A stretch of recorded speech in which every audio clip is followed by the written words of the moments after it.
우리가 지금 사도행전 13장부터 바울의 1차 전도 여행을 우리가 살펴보고 있습니다. 오늘도 우리가 먼저 지도를 한번 살펴보고 나서 또 계속해서 말씀을 우리가 나누려고 하는데요.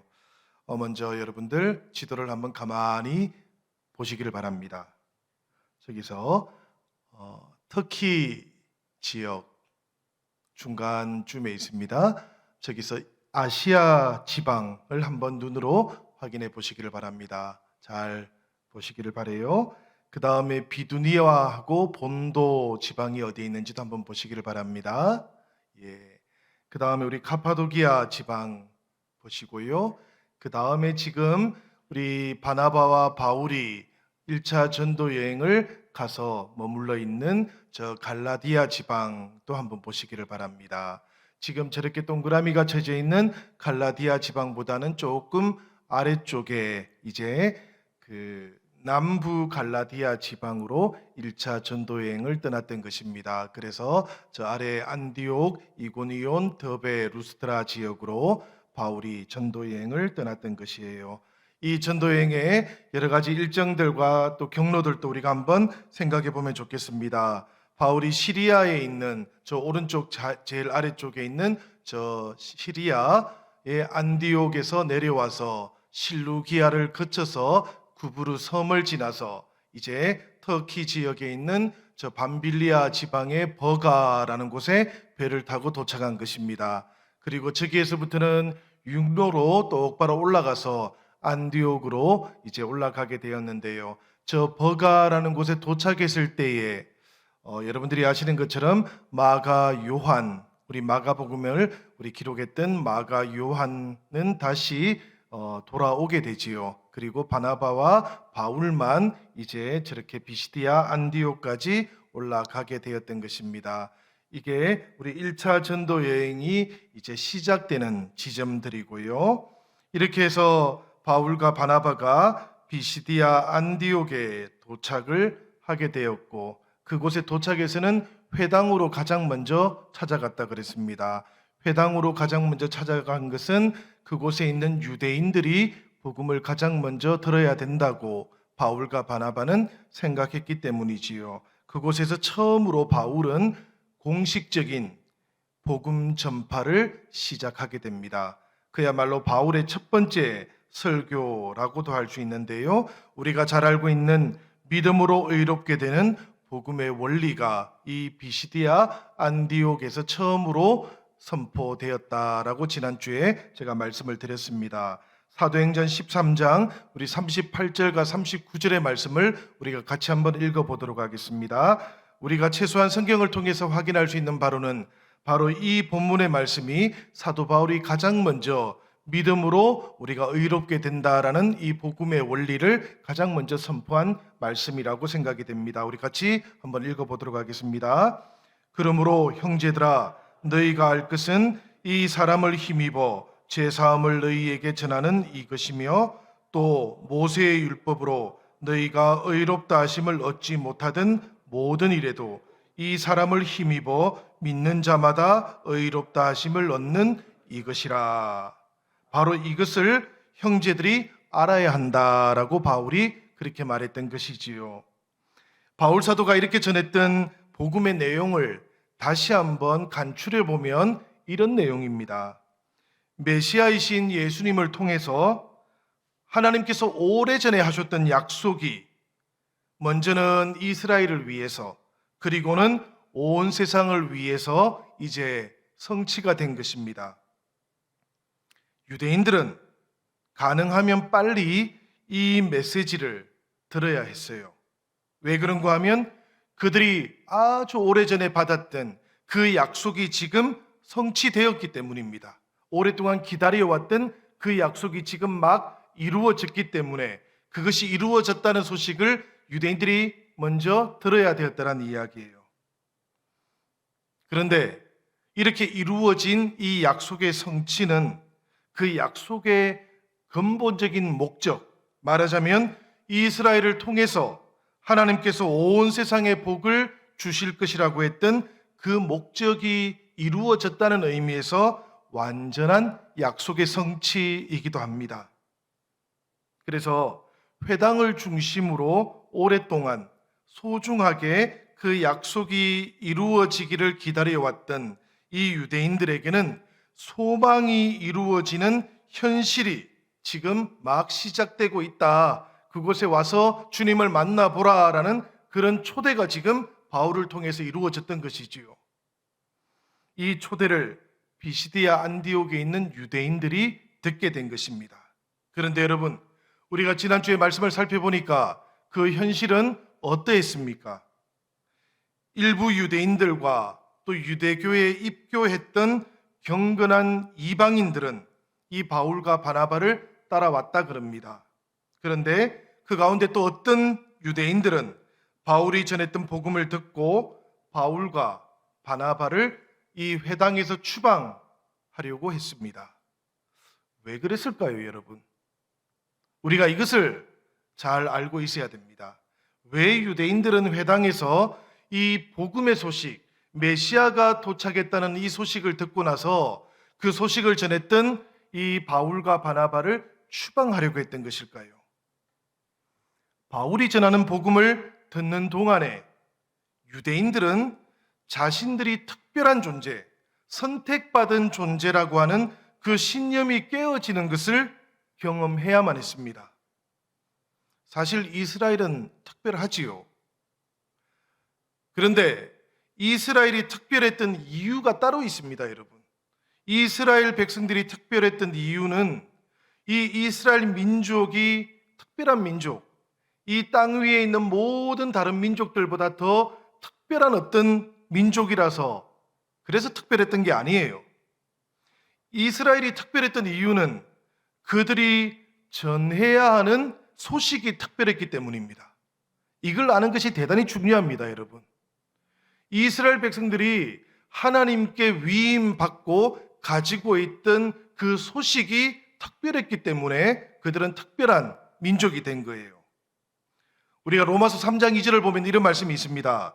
유대인의 나음이 무엇이며 할례의 유익이 무엇이냐? 범사에 많으니 우선은 그들이 하나님의 말씀을 맡았음이라 라고 이렇게 되어 있어요. 이게 로마서 3장 2절의 말씀인데요. 우선은 그랬으니까 그 다음에도 유익이 많이 있을 것 아닙니까, 여러분? 그런데 여러분이 로마서를 읽어보면 그 다음에 유익은 성경에 안 나옵니다. 한참을 읽어야 돼요. 그래서 로마서는 1장부터 16장까지 한 번에 읽어야 되는 책이라 그럽니다. 왜 그런가 하면 이 유익이 9장 4절에 가면 이어져서 나오거든요. 여러분들 오늘 집에 가셔가지고 꼭 한번 읽어보시기를 바랍니다. 3장 2절에서 나왔던 이 말씀이 9장 4절하고 어떻게 이어지는지를 한눈에 볼 수 있어야 됩니다. 그러면 이스라엘이 특별한 민족이란 이유를 우리가 알게 돼요. 그 가운데 이 로마서 3장 2절이 바로 이 얘기입니다. 그들이 전해야 하는 소식이 특별하다. 그들이 하나님의 말씀을 맡았다라는 이야기예요. 이 말씀을 우리 독일어 성경에는 보면 이렇게 되어 있습니다. 그들이 우편 배달부다. 그들이 맡았던 그 편지의 내용이 특별하기 때문에 그들은 특별하다라고 이렇게 표현하고 있는 거예요. 그런데 예수 그리스도의 오심을 통해서 그 특별한 소식이 지금 어떻게 된 겁니까? 이루어진 것이지요. 이스라엘이 맡았던 그 일이 이제 완전히 이루어지고 성취가 된 겁니다. 그러니까 이스라엘은 복된 소식을 맡았고 그로 인해서 많은 유익을 얻을 수 있었지만 이제 그 약속된 소식이 다 이루어졌기 때문에 말하자면 이방인들하고 똑같아진 거예요. 어떻게 똑같아진 것입니까? 은혜 안에서 믿음으로 하나님의 자녀가 되면 되는 겁니다.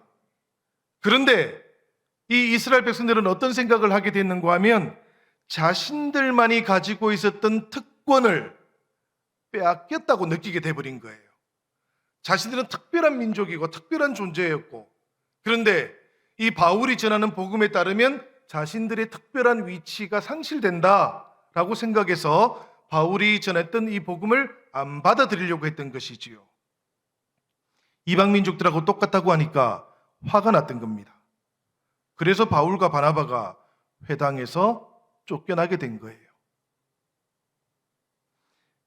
저 비시디아 안디옥에서 남동쪽으로 한 100마일 정도 오면 타우루스 산맥이 있습니다.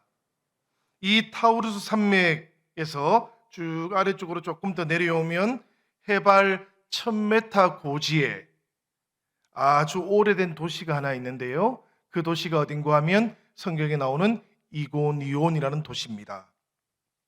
이 도시는 저 타우루스 산맥에서 흘러나오는 물 때문에, 강물 때문에 땅이 아주 비옥해요. 그래서 이 이고니온에서부터 쫙 밑으로 펼쳐져 있는 그 들판에 곡식이 아주 풍성하게 자라고 있습니다. 이 바울과 바나바가 이고니온을 방문했을 그때에 이 땅이 농업과 상업의 중심지였다라는 그런 이야기입니다. 이곳으로 지금 바울과 바나바가 쫓겨옵니다. 비시디아 안디옥에서 이고니온이라는 곳으로 오려면 그 당시에는 약 30개의 산을 넘어야 됐다 그래요. 저도 예전에 한번 그쪽 동네를 가보니까 눈에 보이는 게 전부 산입니다. 그리고 차량으로 저희들은 이동을 했는데도 한 10시간 이렇게 걸렸거든요. 카파도기아 그 타우루스 산맥을 넘어가는데. 근데 그 길을 걸어서 가고 있는 것이죠. 그 고생을 어떻게 말로 다 할 수 있을까 싶습니다. 그러나 그럼에도 불구하고 그 산길을 통해서 저 해발 1000m 고지에 있는 이고니온으로 바울과 바나바가 찾아갔던 이유가 뭘까 생각해 보면 그 이유는 딱 하나밖에 없습니다. 바로 이 이고니온이라는 곳이 비시디아 안디옥에서부터 가장 가까운 주요 도시, 사람들이 집결되어 있고 회당이 있는 도시였기 때문에 그렇습니다. 바울은 비시디아 안디옥에서 유대인들에게 쫓겨났지만 그럼에도 불구하고 다시 이고니온에 있는 유대인들을 찾아가서 여러분들이 그토록 기다려왔던 그 약속이 지금 이루어졌습니다라는 것을 알려주려고 했던 거예요. 그러니까 바울이 처음부터 이방인들을 찾아가서 이방인들에게만 복음을 전하려고 했던 것이 아니라는 이야기입니다. 이 메시아의 소식은 우선은 유대인들에게, 그리고는 온 세상을 위해서 찾아온 하나님의 복된 소식이라고 바울은 그렇게 전하려고 했던 것이지요. 이 이고니온이라는 도시가 지금도 있어요. 지금은 터키 지방의 그 코냐라는 이름으로 불리는 도시입니다. 지금 터키의 5대 도시 가운데 하나고요. 또 이 도시는 그 터키 사람들이나 사실은 이슬람을 믿는 사람들은 일평생 가운데 한 번은 방문해야 되는 도시라고 그렇게 알려져 있기도 합니다. 2000년 전에 사도 바울이 이 이고니온을 찾아왔을 때에는 로마 황제 클라우디우스 황제가 이 도시 이름을 이렇게 바꿔놨다 그래요. 클라우디코니움. 이게 뭔가 하면 클라우디우스 황제의 이고니온이라고 해서 이렇게 붙였다 그럽니다. 저 뒤에 있는 코니움이라는 것이 지금 지명 코냐가 되었다 그래요. 교통의 중심지기도 했고 또 군사적인 중요성 때문에 이 로마 황제가 비시디아 안디옥보다도 더 중요하게 여겼던 그런 도시이기도 했다 그럽니다. 이런 이고니온에 바울과 바나바가 찾아와서 가장 먼저 무엇을 했을까요? 오늘 우리가 봉독했던 14장 1절의 말씀입니다. 우리 같이 한번 읽어보도록 하지요. 14장 1절 말씀입니다. 다 같이 14장 1절입니다. 1절. 예, 같이 읽겠습니다. 시작. 이에 이고니온에서 두 사도가 함께 유대인의 회당에 들어가 말하니 유대와 헬라의 허다한 무리가 믿더라. 이 말씀을 보면 여러분, 바울과 바나바는 비시디아 안디옥에서와 마찬가지로 유대인의 회당에 들어갔습니다. 그리고 그곳에서 다시 복음을 전했어요. 그리고 똑같이 이고니온 회당에서도 많은 유대인들과 헬라인들이 믿게 되었다라고 그렇게 말합니다. 그런데 똑같이 이곳에서도 비시디아 안디옥에서처럼 복음을 받아들이지 않았던 유대인들도 있었다라고 성경은 우리에게 알려줍니다. 바로 2절의 말씀이지요. 제가 읽어보겠습니다. 그러나 순종하지 아니하는 유대인들이 이방인들의 마음을 선동하여 형제들에게 악감을 품게 하거늘. 이 유대인들은 자신들이 복음을 거부하는 것으로 만족하지 않았다고 합니다. 오히려 수적으로 훨씬 더 많았을 헬라 사람들을 선동해가지고 바울과 바나바 그리고 그들을 통해서 복음을 영접했던 이고니온의 이 성도들, 그들에게 악감정을 품게 만들었다 그럽니다. 제가 이 말씀을 보다가 그런 생각이 들었어요. 장소와 사람이 바뀌었는데 저 비시디아 안디옥하고 이고니온은 100마일이나 떨어져 있다 그랬지 않습니까? 이렇게 멀리 떨어져 있는데도 불구하고 어떻게 일어나는 일이 판에 박은 듯이 똑같을까? 똑같은 일이 반복되는구나. 저는 이 반복에 조금 생각이 머물렀습니다. 왜 그런가 하면 이런 반복이 저 비시디아 안디옥이나 이고니온뿐만 아니라 역사 속에서 살펴보면 수없이 일어났고 또 앞으로도 일어날 것이기 때문에 그렇습니다. 유명한 성서학자 중에 톰 라이트라는 분이 계시는데요. 이분이 그런 이야기를 한 적이 있습니다. 이 사도행전의 시대하고 달리 이 시대는 어떤 박해도 일어나지 않고 어떤 표적도 일어나지 않는 시대다라고 그렇게 말한 적이 있는데요. 그러나 긴 우리 믿음의 역사를 통해서 보면, 우리 기독교의 긴 역사를 통해서 보면 사실은 이렇게 박해가 일어나거나 혹은 믿음의 역사가 일어나거나 하는 이 일은 때때로 늘 반복되어 왔던 것도 우리는 확인을 하게 됩니다. 복음을 전할 때 어떤 사람들은 예상과 달리 쉽게 받아들이는 사람들이 있어요. 또 그런가 하면 어떤 사람들은 잘 받아들이지 않는 사람들도 있습니다. 어떤 경우에는 모함을 하거나 박해를 하기도 합니다. 왜 그런지 잘 모르겠어요. 그저 이런 모습들이 목격이 됩니다. 그래서 저는 그런 생각을 해요. 복음을 받아들이는 것은 사람의 지성이나 사회적인 지위와 관련이 없는 것 같다라는 그런 생각을 하게 됩니다. 분명히 복음을 잘 받아들일 것처럼 보이는데, 그렇게 예상했는데 예상 외로 완강하게 거부하는 사람이 있어요. 그런가 하면 평소에는 정말 복음하고는 무관하게 살아가는 사람처럼 보이는데도 복음을 전해보면 의외로 그 복음을 쉽게 받아들이는 사람도 있는 것이지요. 이걸 어떻게 설명하면 좋을까 쉽지가 않더라고요. 그래서 저는 그렇게 고백을 합니다. 이런 것들은 하나님의 은혜의 신비에 해당되는 것이다. 왜 그런가 하면 그들뿐만 아니라 저의 믿음, 우리들의 믿음을 돌아봐도 이런 일들이 목격이 되거든요.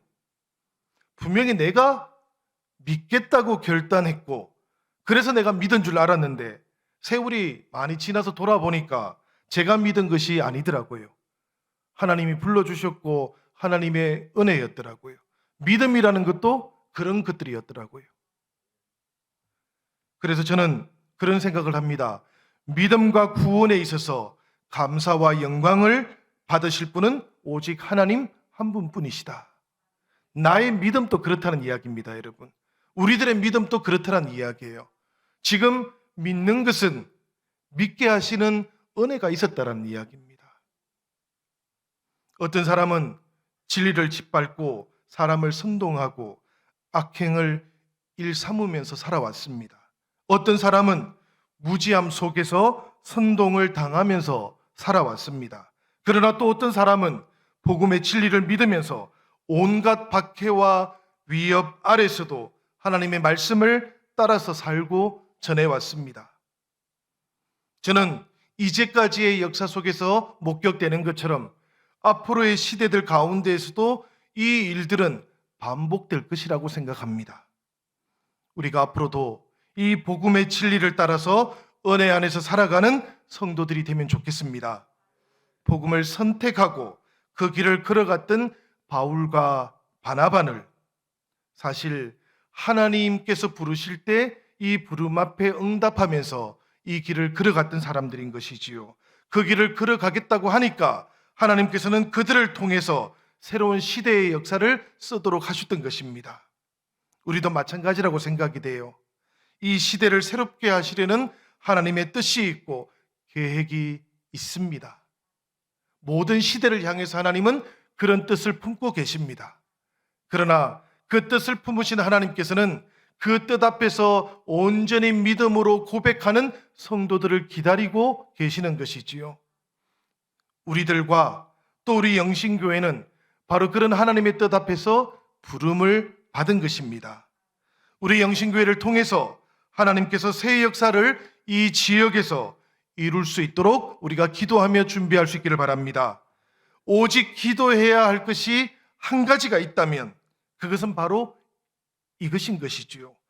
하나님의 은혜의 신비 안에서 언제라도 하나님을 믿으며 받은 사명 따라 살게 하옵소서라는 것이 우리들의 유일한 한 가지 기도의 제목이 되어야 될 줄로 믿습니다. 오늘 우리가 읽었던 본문의 3절 말씀도 우리가 같이 한번 읽어보도록 하겠습니다. 다 같이 3절의 말씀 읽겠습니다. 시작. 두 사도가 오래 있어 주를 힘입어 담대히 말하니 주께서 그들의 손으로 표적과 기사를 행하게 하여 주사 자기 은혜의 말씀을 증언하시니. 여러분, 이 말씀은 정말 아멘 하셔야 됩니다.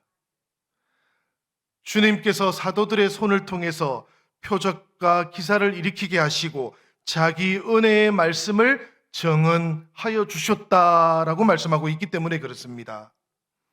바울과 바나바는 자신들을 배척하는 무리의 악행이 있었고 또 선동을 당하는 사람들의 무지가 반복되는 것 속에서 기분 나빠하거나 혹은 그 도시도 떠나지 않고 이고니온에 오래 머물러 있었다 그래요. 복음을 전하기 위해서 그랬던 겁니다. 그래서 모함을 견디면서 계속해서 복음을 그곳에서 전했습니다. 그러자 주님께서 표적과 기사로 그들과 함께 하심을 친히 보여주셨습니다. 사실 구체적으로 어떤 표적이 나타나는지 우리는 알지는 못해요. 병자를 치유해 주셨을 수도 있고요. 또 혹은 그 듣는 모든 사람들에게 새로운 방언의 소식처럼 그렇게 들려왔을지도 몰라요. 사실 우리는 알지를 못합니다. 다만 그 표적과 기사는 주님께서 그들과 함께하고 계시다라는 것을 사람들로 하여금 믿도록 그렇게 했던 표적이랍니다. 사도 바울이 박해와 시련 속에서도 평생 동안 주님의 증인으로 살기를 마다하지 않았던 것은 자기가 주님의 증인으로 살아갈 때 바로 오늘 이 말씀처럼 주님께서 언제라도 함께하고 계시다라는 것을 이렇게 확인시켜 주셨기 때문입니다, 여러분. 바울이 남들보다 더 잘났거나 바울이 남들보다 마음이 더 강해서가 아니라는 이야기예요. 하나님께서 자기와 함께 하시는 것을 늘 경험했기 때문에 바울은 계속 그렇게 나아갈 수 있었다라는 그런 이야기입니다. 사랑하는 여러분, 주님께서 나와 함께하고 있음을 확인할 수 있는 방법이 한 가지 있습니다. 이 말씀을 통해서 보면 그래요. 그 방법이 뭔가 하면 주님의 증인으로 살아가는 겁니다. 우리가 주님의 증인으로 살아갈 때 주님께서도 우리와 함께 하시면서 우리를 지켜주시는 것이지요. 주님의 증인으로 마음의 결단을 하고 나아가다가 보니까 주님이 함께 하시는 그 표식이 나타나는 것이고요. 주님이 함께 하시는 그 표식이 나타나니까 또 계속해서 주님의 증인으로 살아갈 수 있는 겁니다. 사실 성도들에게는 이렇게 하나님과 또 성도들 사이에 이렇게 믿음의 선순환이 이어지는 게 대단히 중요한 것이지요. 혼자서만 자기 의지만 가지고 나는 주님의 증인으로 살아갈 거야. 불가능합니다, 여러분. 우리의 의지가 그렇게 강하지 않아서 그래요. 주님께서 계속해서 보여주시는 그 표식을 우리가 바라보면서 힘을 얻어야 되기 때문에 그렇습니다.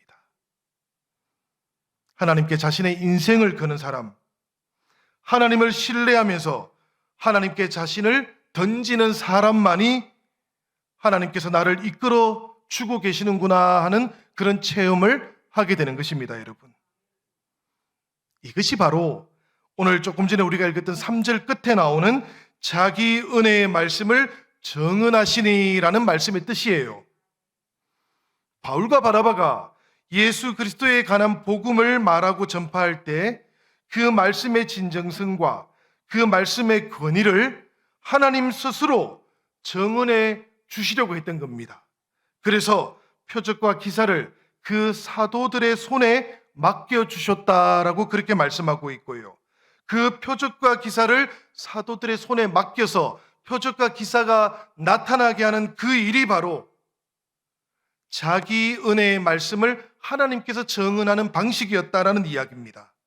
그러니까 이 말씀의 뜻이 이런 거죠. 복음을 전하는 사람들과 내가 함께하고 있다라는 것을 하나님께서 보여주는 방식이 바로 표적과 기사였다라는 이야기입니다. 바울과 바나바, 그 개인이 하는 일이 아니라 주님께서 하시는 일이다라는 것을 사람들에게 보여주셨다라는 이야기예요. 이것을 우리가 뭐라고 부릅니까, 여러분? 하나님이 우리와 함께 하셨다. 임마누엘 아닙니까? 바울과 바나바가 복음을 전할 때 바울과 바나바에게 하나님께서 그 은혜의 복음을 하나님의 복음이라고 그렇게 사람들에게 전해주고 알려주기 위해서 하나님께서 바울과 바나바에게 표적과 기사를 맡겨주셨다라는 그런 이야기지요. 저는 이 말씀을 보면서 바울과 바나바뿐만 아니라 우리 믿음의 사람들도 역경을 만나고 고난을 만나면서도 굳건하게 믿음과 사명의 길을 걸어갈 수 있는 힘은 바로 이런 데서 오는 것이다 라고 생각하게 됩니다.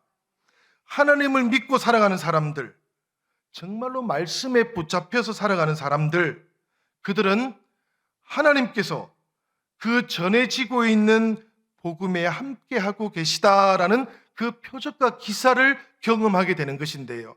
그 표적과 기사가 바로 복음을 전하는 사람들이 유일하게 의지할 수 있는 힘의 원천이라는 이야기입니다. 하나님께서 이런 것을 복음을 전하는 사람, 하나님께 인생을 거는 사람들에게 드러내 보여주신다라고 그렇게 말씀하고 있는 것이지요. 성도 여러분, 우리가 진정으로 하나님의 말씀대로 살려고 하고 그리고 고난과 또 어려움과 그리고 손해가 온다고 하더라도 하나님의 말씀대로 살아보려고 결단하며 나아간다면 우리도 이 하나님의 역사를 보게 될 것이라고 저는 믿습니다. 하나님의 뜻을 우리가 헤아리게 될 수 있을 줄로 믿습니다. 사랑하는 여러분들도 이런 체험들을 통해서 이런 표적과 기사를 통해서 신앙의 힘을 얻으시기를 주님의 이름으로 축원합니다. 바울과 바나바가 이고니온에서 복음을 계속해서 전하지요. 그런데 그곳에서 복음을 전하는 동안에 이고니온에 어떤 일이 생겼는가 하면 사람들이 나누어져요. 복음을 받아들이는 사람들, 그래서 바나바와 바울과 함께 복음의 길을 걸어가는 사람들이 생기는가 하면 또 반대로 바울과 바나바를 핍박하는 사람들이 한편이 생겨납니다. 4절의 말씀이 바로 그 내용인데요.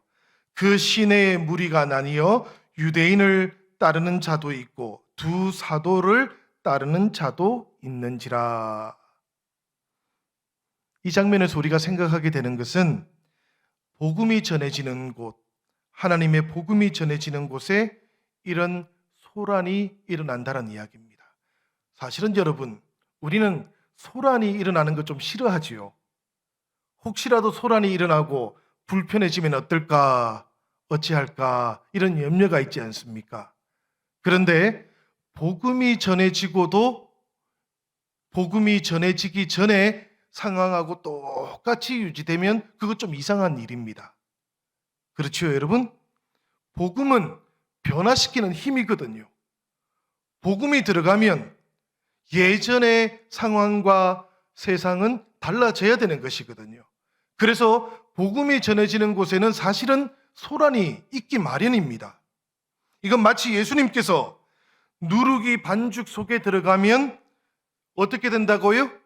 그 반죽이 부풀어 오른다라고 라고 말하는 것하고 똑같은 이치입니다. 우리가 누가복음 13장 20절 21절의 말씀, 예수님의 말씀을 우리가 같이 한번 읽어보도록 하겠습니다. 누가복음 13장 20절 21절 말씀입니다.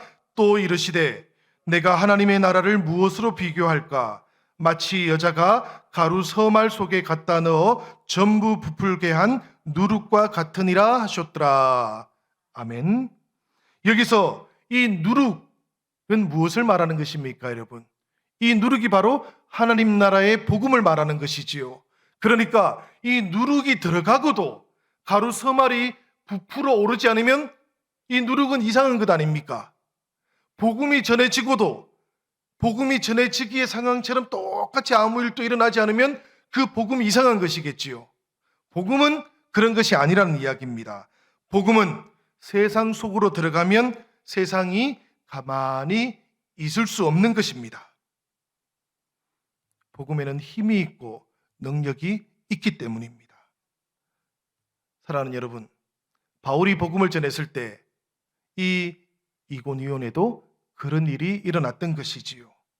그래서 복음을 받아들이고 복음과 함께 삶을 바꾸었던 사람들이 있는 반면에 그 복음을 받아들이지 못했던 사람들, 그들의 삶을 변화시키기를 싫어했던 사람들도 있었던 겁니다.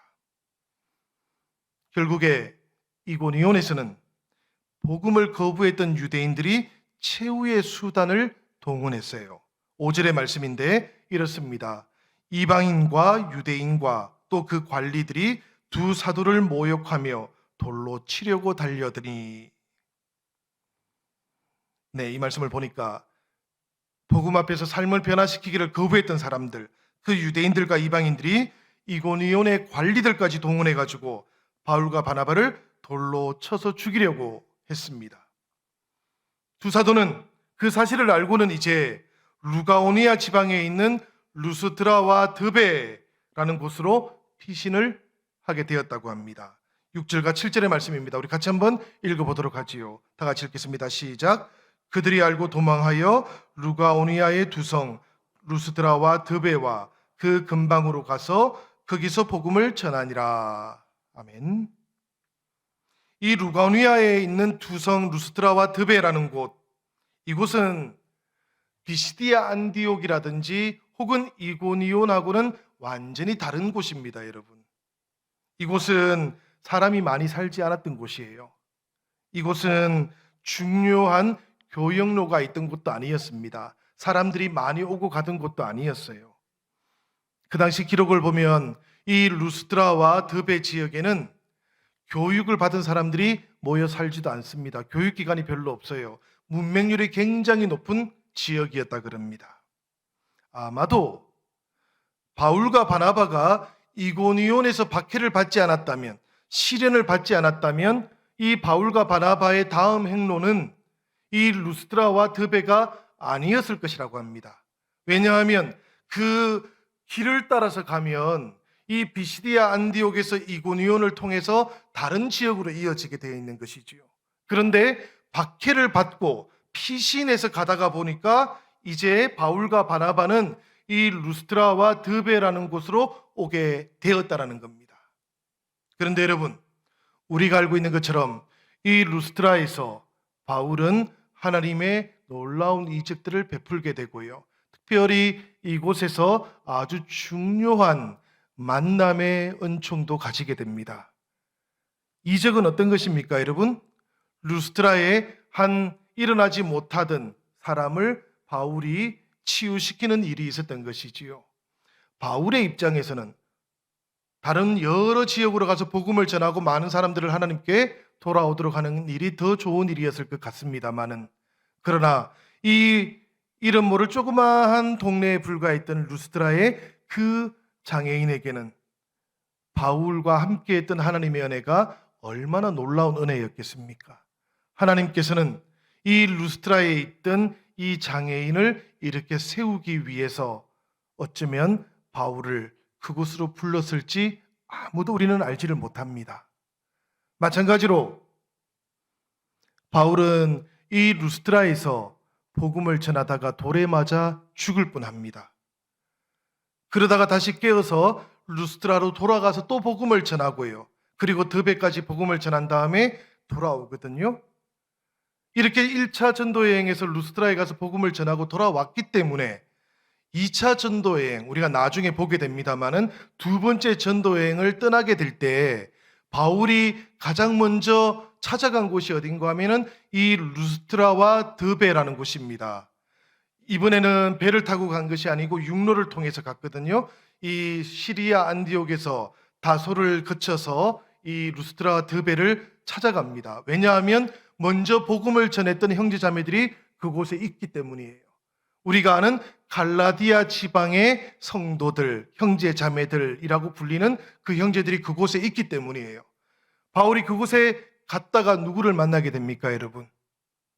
바로 바울이 자신의 영적인 아들이라고 하면서 그렇게 노년에 의지했던 복음의 동력자 디모데를 만나게 되는 겁니다. 이 디모데와 함께 바울이 2차 전도여행, 3차 전도여행, 그리고 이후의 모든 사역들을 함께 해나갈 수 있었던 것이지요. 하나님께서 이 피신에서 목숨을 지키기 위해서 떠나왔던 이 루스트라에서 바울이 복음을 전하는 이 일을 하지 않았더라면 2차 전도여행을 떠날 때 바울은 루스트라로 가지 않았을 겁니다. 더 큰 도시로 가게 되었을 거예요. 그러면 디모데를 만나는 일도 없었을 겁니다.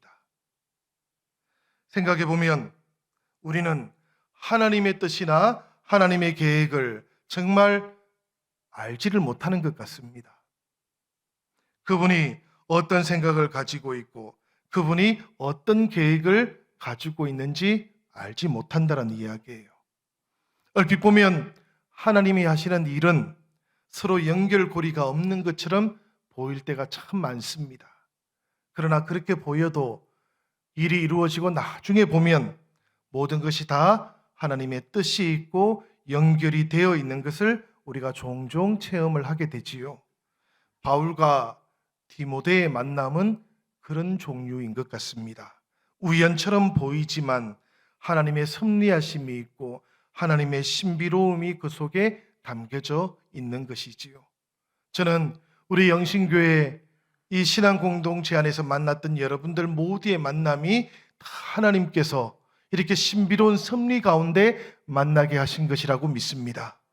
여러분들이 이곳에 모여들었고 여러분들의 삶의 그 언어 여정 속에 하나님께서 개입하셔가지고 이 영등포로 신길동으로 불러주셨고 이 영신교회에서 함께 하나님의 백성이 되게 하셨고 하나님의 교회를 이루게 하신 이 일 속에는 하나님의 뚜렷한 섭리가 있었던 것이고요. 그리고 우리가 아직 다 알지는 못하지만 또 다른 하나님의 계획하심도 분명히 있는 것이라고 저는 믿고 있습니다. 저 멀리 독일에 살던 저도 여러분들을 찾아와서 이렇게 만났지 않습니까? 이 속에도 하나님의 계획이 있을 것이라고 저는 믿고 있습니다. 하나님께서 우리를 불러주셨고 만나게 해주셨으니까 하나님께서 하나님의 뜻도 이루시고 하나님의 일도 행하실 것이라고 저는 믿고 있습니다. 사도행전을 통해서만 보더라도 여러분 바울의 인생은 여러 번 자신의 뜻하고는 다르게 전개가 되었어요. 바울을 고통 속으로 몰아 넣었던 것 같은 그 길이 결국에는 사람으로서는 생각할 수 없었던 신비로운 하나님의 섭리로 이끌어갔던 일이 참 많습니다. 바울은 하나님의 그 신비로운 섭리의 손길에 자신의 삶을 기꺼이 맡기게 되었어요. 자꾸만 하나님의 은혜를 체험하다 보니까 어느 시점부터인가는 하나님께서 계획하시고 하나님께서 이루시는 다 알지 못하는 섭리가 있을 것이다 라고 완전히 받아들이게 되었던 겁니다. 그래서 바울은 하나님 앞에 자신의 인생을 기꺼이 맡기면서 평생을 그렇게 걸어갔어요. 저는 바울의 믿음을 이렇게 생각합니다. 유한한 인간에게 영원하신 하나님의 신비로운 도구로 쓰임받는 삶보다 더 귀한 삶이 없다고 바울은 그렇게 믿고 고백했던 것 같습니다. 그리고 그것이 가장 영광스러운 삶이라고 그렇게 받아들였던 것 같습니다. 신실하게 하나님의 말씀을 따르며 산다는 이유만으로 때때로 우리는 시련을 겪을 수도 있습니다. 때때로 우리는 불이익을 당할 수도 있습니다, 여러분. 때때로 자신의 인생이 자신의 뜻하고 무관하게 전개되는 것처럼 그렇게 느껴질 때도 있습니다. 그러나 여러분, 실망하지 마시기 바랍니다. 하나님께서 우리들을 향하신 아직 다 이루지 않은 뜻도 있고 계획도 있을 거라고 저는 확신합니다. 우리가 하나님의 이 말씀을 힘입어서 그 길을 기꺼이 걸어간다면 하나님께서는 바로 그 길에서 누군가를 살리실 것입니다. 저 루스드라로 바울을 인도에 가셨던 하나님, 그 하나님께서는 그 길에서 누군가를 일으켜 세우셨습니다. 바울은 미처 알지 못했지만 그러나 하나님의 뜻이 그곳에 있었던 것이지요. 우리가 마음을 다해서 하나님의 말씀을 따라서 살아간다면 우리의 삶 자체를 통해서 하나님의 신비도 드러나게 될 겁니다. 우리가 유한하게 살아갈 인생들이지 않습니까? 유한하게 살다가 끝날 인생들이지 않습니까? 그런 인생들인데 우리의 인생을 통해서 영원하신 하나님의 뜻이 나타나고 그 유한한 우리의 인생과 영원한 하나님의 뜻이 이어져서 영원한 가치를 가지게 되는 일은 사랑하는 성도 여러분, 얼마나 놀랍고 얼마나 신비롭고 얼마나 가슴이 뛰는 일입니까? 저는 사도 바울처럼 저 바나바처럼 여러분의 인생에, 우리들의 인생에 하나님의 이 신비로운 뜻과 섭리가 깃들기를 바랍니다. 그래서 영원하신 하나님과 이어지기를 우리 주님의 이름으로 축원합니다.